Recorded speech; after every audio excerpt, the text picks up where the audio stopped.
akibat saja dari banyak hal. Ada yang dari atas, dari tengah, ada yang dari bawah. Nah, Anda sendiri kurang punya resistensi untuk mempertahankan apa namanya.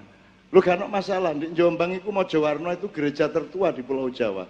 Ya, sampai hari ini dengan orang Islam di sekitarnya tidak pernah ada konflik apapun sama sekali.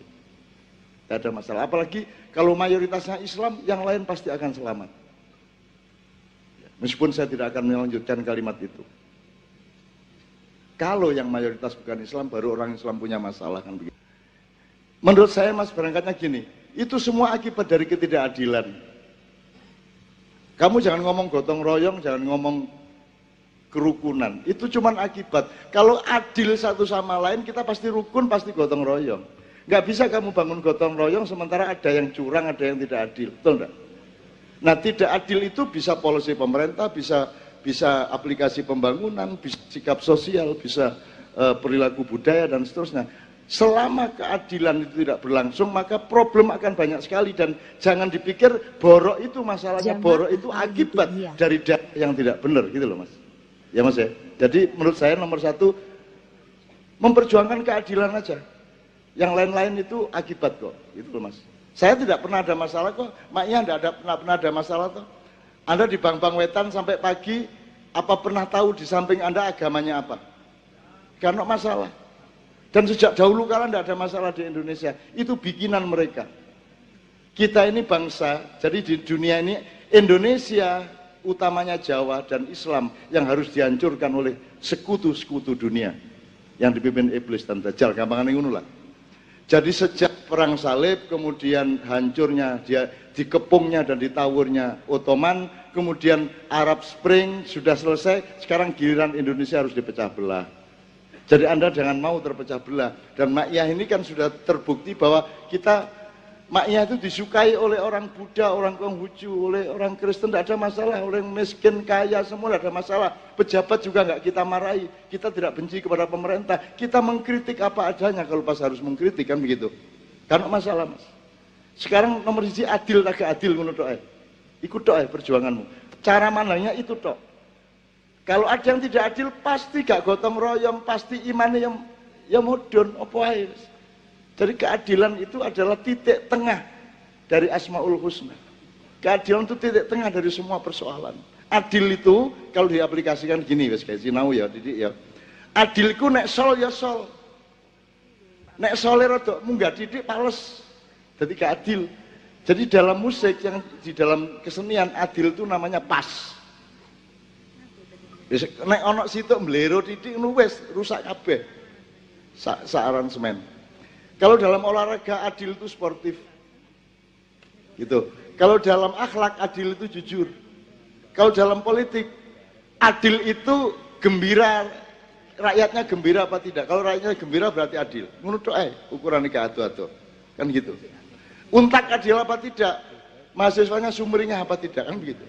Nek sumringah arek-arek berarti lumayan adil, kan gitu. Apalagi di bidang apa saja? Apa di bidang apa saja? Hukum itu alat.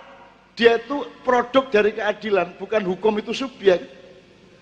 Hukum itu cuman alat. Gitu loh. Makanya perangkat hukumnya cuman alat. Yang subjeknya adalah keadilan, subjek nilainya ya. Bukan subjek fisiknya. Subjek fisiknya adalah ahli hukum dan perangkat hukum. Tapi subjek, substansi dan nilainya adalah keadilan. Jadi ya, salah kalau kamu ngomong supremasi hukum. Salah. Salah. Supremasi keadilan. Sebab hukum tidak bisa menyelesaikan masalah. Dia hanya bisa menyelesaikan masalah di tataran tertentu. Maka dia harus terus-menerus mengacu kepada keadilan. Banyak sekali pengadilan-pengadilan terakhir ini yang mengacu kepada keadilan. Misalnya gini. Nek secara hukum mbok iki nyolong apa kudu dihukum petang tahun didenda sekian juta. Hakimnya tidak bisa apa-apa karena memang hukumnya seperti itu. Maka hakimnya mengambil inisiatif budaya dan kemanusiaan. Ngene, ayo urunan saiki rek cek mbok iki iso bayar. Karena kita ini harus bayar pajak kepada orang kecil. Hakimnya mengatakan begitu. Jadi itu Hakim itu datang jangan dengan pasal. Hakim itu datang duduk dengan rasa keadilan dan ilmu keadilan. Maka dia bisa menciptakan pasal-pasal baru di setiap kasus yang berbeda. Jadi sekali lagi supremasi hukum itu salah, yang benar supremasi keadilan. Itu ya. Hukum itu tidak ngerti apa sebabnya orang mencuri. Ngertinya orang mencuri. Dia tidak peduli sebabnya apa kok mencuri. Gitu loh, Rek. Kalau akhlak lebih tinggi. Dia cari kenapa kok dia sampai mencuri. Mari kita tolong supaya dia tidak mencuri lagi. Kan begitu, itu akhlak. Kalau hukum tidak peduli. Pokoknya kon nyolong tak hukum saya ini. Karena hukum itu sangat rendah derajatnya. Makanya Islam juga jangan ngomong syariat. Kalau ngomong syariat itu nomor satu pahami syariat Allah. Jangan syariat Islam dulu. Syariat Allah itu apa? Contohnya syariat Allah. Kalau saya ngomong syariat Allah ingat apa? Kamu, awakmu. Sholat, apalagi? 3. Iki sinau temenan kira. Syariat Allah itu contohnya air mengalir ke bawah, itu syariat Allah. Kon nek ngiler mesti mengisor, gak ono ngiler kok mendukur. Oke? Itu syariat Allah. Rambut tumbuh sampai usia tertentu, itu syariat Allah. Itu dulu pahami, baru nanti ada syariat Islam. Itu hanya 3,5% dari syariat Allah. Jadi pahami dulu syariat Allah. Syariat Islam nanti dulu. Gitu loh. Syariat Allah itu rambutmu cukul. Kon umur saene mandek pertumbuhannya, nek kon gak dindek karo Gusti Allah, berarti Gusti Allah ngelanggar syariat dhewe. Misalnya kon petit sampai gak leren-leren, dawu ukur, golek bojo wangel kon. Terus ya apa caramu iku nek karo bojomu iku? Kon ukure kaya ngono bojomu nduk ngene iki. Wah, wangel ngono iku.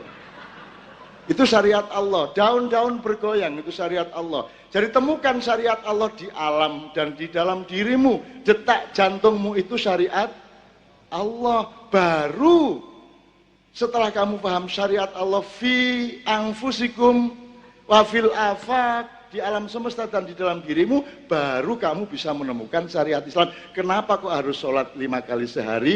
Ya kebangetan nek garek wong kene kudu bayar pajak. Dikai 24 jam sedina mosok kene gak ono sing digawe Gusti Allah blas. Ya ta mosok gawe nontok McD WA kan kudu ono sing gawe Gusti Allah, pajake mek didik lho. Mek 5 kali lho. Mulane aku jane gak setuju sholat 5 kali, aku setuju awale ben ping 50.